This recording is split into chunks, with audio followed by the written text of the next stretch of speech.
जैसा खाओगे अन्न वैसे उड़ेगी मन, जैसा पियोगे पानी वैसी बोलोगे बानी। रसोई बनाते समय बड़ी सावधानी रखनी चाहिए, क्योंकि रसोई बनाते समय जिस विचार के साथ रसोई बनाओगे खाने वाले के भीतर वही विचार प्रकट हो जाएंगे। अब तुम भी गुस्सन में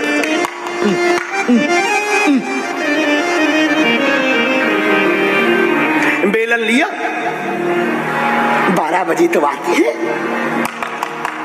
छटरी के बड़े,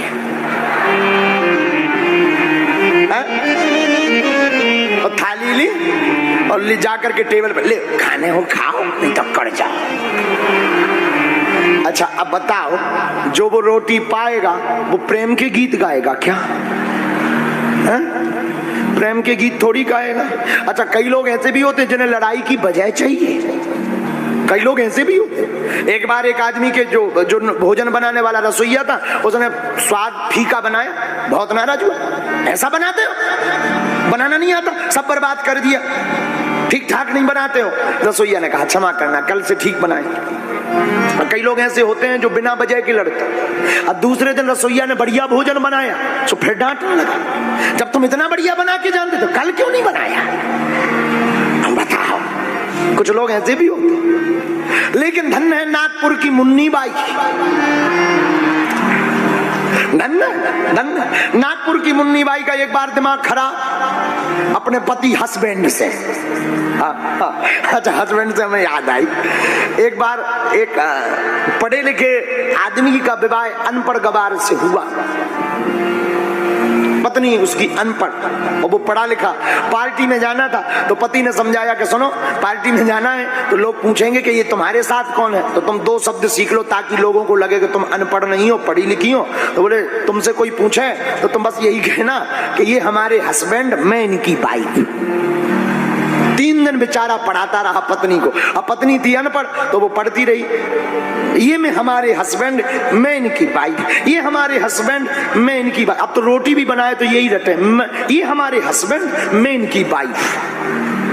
अब पार्टी में जब गए, पार्टी बड़ी सभ्य समाज की, पढ़े लिखे लोगों की पार्टी, चमक धमक की पार्टी, बड़े बड़े बड़े बड़े बड़े अमीर लोग शहर के आए। तो ये पति पत्नी भी दोनों बट में बढ़िया स्टाइल में, ये भी पहली बार पार्टी में गई, डरी हुई सहमी हुई। तो लोग देखें ये बार बार अपने कपड़े को संभाले, सैंडल ऊंची ऊंची पहने गई। लोग आए, सब मिलने आए। तो एक जनी ये माता जी ने पूछा, सब लोगों की लाइन खड़ी थी, भीड़ खड़ी थी, ये कौन है तुम्हारे साथ में? तो वो जल्दी जल्दी में भीड़ के चक्कर में भूल गई।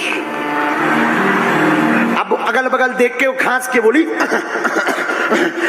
ये हमारे हेडपंप में इनकी पाई हुई है। आओ आओ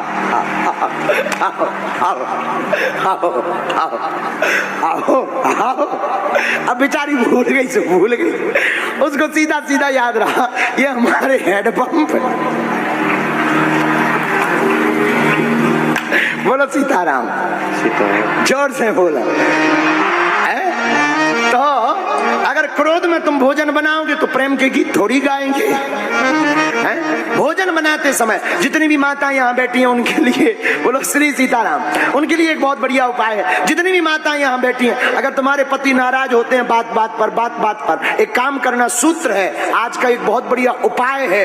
आज से ही घर जाना, रसोई में जाना, नहा धोकर प्रवेश करना, गंगा जल का छींटा मारना, अन्नपूर्णा माता को स्थान दे देना, पंचमुखी हनुमान जी को बैठवा देना किसी बालक या ब्राह्मण से, और तुम रसोई बनाना, भगवान का कीर्तन गाते हुए रसोई बनाना। सीताराम सीताराम सीताराम सीताराम सीताराम। रोटी बनाई सीताराम, तवे पे रखी सीताराम, चूल्हे में लगाई सीताराम, बर्तन में रखी सीताराम, सब्जी काटी सीताराम सीताराम सीताराम सीताराम सीताराम सीताराम, और बनाई सीताराम सीताराम सीताराम। और जब बन गया थाली में परसी सीताराम, भगवान को भोग लगाया सीताराम, और वही थाली का प्रसाद पर सबको बांट दीजिए।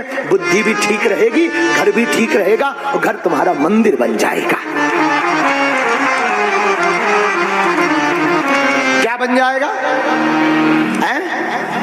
बोलो, मंदिर बन जाएगा।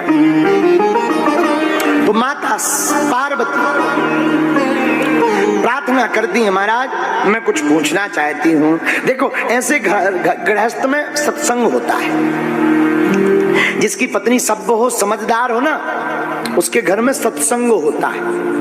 और जिसकी पति और पत्नी दोनों ही विचित्र हो, उनके घर में सत्संग नहीं, युद्ध होता है। अब आप विचार करो, आपको अपने घर में युद्ध करना है या सत्संग करना है?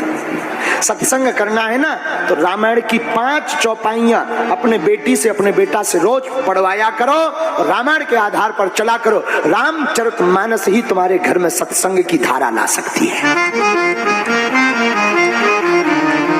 पूज्य श्री जय जय सरकार अद्भुत गीत लिखा है।